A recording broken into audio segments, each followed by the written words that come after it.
we're going to talk a little bit about ready, set, go. And that has not to start a race or anything. It's about being ready to go in case a fire breaks out. So what do we know about that?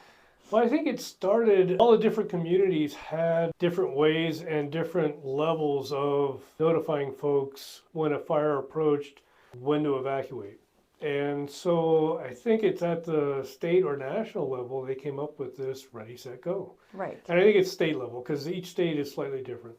But so Arizona came up with ready, set, go, where ready means you need to start getting stuff together. Make sure you know where all your important papers are. Make sure you have everything, your medicines. Make sure if you have animals, you know what you're going to do with them. And set then is in the forest. I think that's going to be the first notification we get. If you live in Forest Lakes or if you're up here on the weekends, it is assumed you're in ready mode. And I don't think we'll ever get a ready command. I think it's an implied that ready is the standard norm. You should know all the stuff for your ready should be already taken care of. Like we saw last summer, the first command we got was set. And what that means is that there is a fire, it's close, it could cause damage to the community, and now's the time to get everything that's in your ready orientation or area of gathering and get ready, get it set, get it loaded up. If you live in a certain area, you can sign up for Emergency 911 and you'll get a text message on your phone that says set command or go command.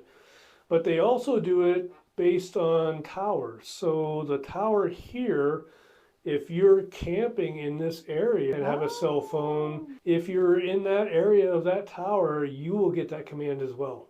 So that's those emergency alerts that come to our phone that everybody turns off because we don't want to listen to them. But you're saying if you're in the when you're in the Forest Lakes area, it's a good idea to have those on. So they'll give a set command, and there are different designation regions.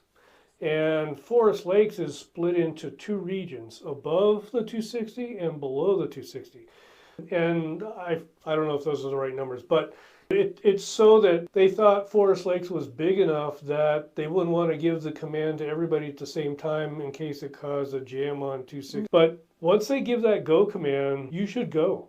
We don't need to wait for them to come knock on our door or the fire department to run through the neighborhood and say, hey, everybody get out, get out, get out. Just go. Take it up upon yourself to leave. Right. But is there an evacuation protocol other than that? Is there a route that we should be taking versus not? Because obviously there's only a couple ways into the community, and will there be personnel on the 260 saying, go toward Heber or go toward Payson? There will be. In fact, a lot of that information will be clarified in the CWPP. So all the more reason why that's... So that was one of the things in the CWPP is what are the routes out and what criteria do we use? Yes, because are there alternative routes? Can we get out of the forest on the 99 road? Exactly. And so that was the problem when they implemented this new text message go command. And so I think they're trying to get to a point now to realize when we say go, it means go. Don't wait. Now there's things you can do or should do. You should mark your house somehow that lets the fire department know that it's evacuated. Well, and that's the white cloth on the doorknob, correct? Yes. So if they do that, then as they drive around the neighborhood, they can see that this person got the notification, the house is empty, we don't need to search it. And make sure in case the fire is ripping through and they want to make sure that nobody loses their life. It's just property, right? Which replaceable. Very much. So I got concerned that we need a better way within Forest Lakes ourselves to augment the Ready, Set, Go system. And so as FLOA, we implemented this winter a phone tree. We put it up in the last meeting of FLOA at September. And we put it out to all the folks that attended and said, we need a better way to communicate. And one of the best suggestions that came back is like, why don't we go old school? Why don't we go phone tree? And we're going to try to bring that into the 21st century and bring text messaging in rather than picking up the phone and calling everybody. Luckily, we've only had a couple storms that we need to use it on. But that system, what we're going to do is create a phone tree for the neighborhood. So when the emergency comes and set and go commands come, especially when set comes, typically by the time a go command comes, you should know what you need to do and get out of the neighborhood. So what we want to do is have folks be able to talk to each other and very rapidly and only on emergencies. We want this to just be used for emergencies, but we want to find out who's here, who isn't here. If you are here, are you good to go? Do you need a hand getting out of the neighborhood?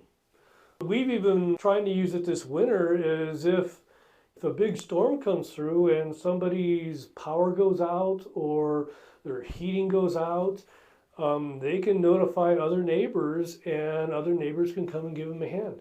Short of 911 calls, still call the fire department if you need 911. But if your power's out and you're a little chilly, a lot of us have generators, put you up for the night. So but it's neighbor helping neighbor. It is. And so that's the intent with this new phone system we're going to try to implement.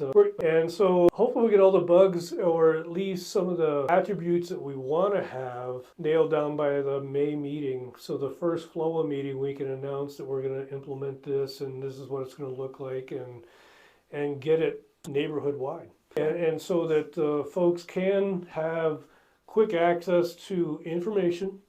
So everybody's not trying to call chief at the same time or McKeever, because those guys are going to be busy. I think it's going to be very helpful. And for me, that somebody's here all the time, or at least majority of the time. Most of the time.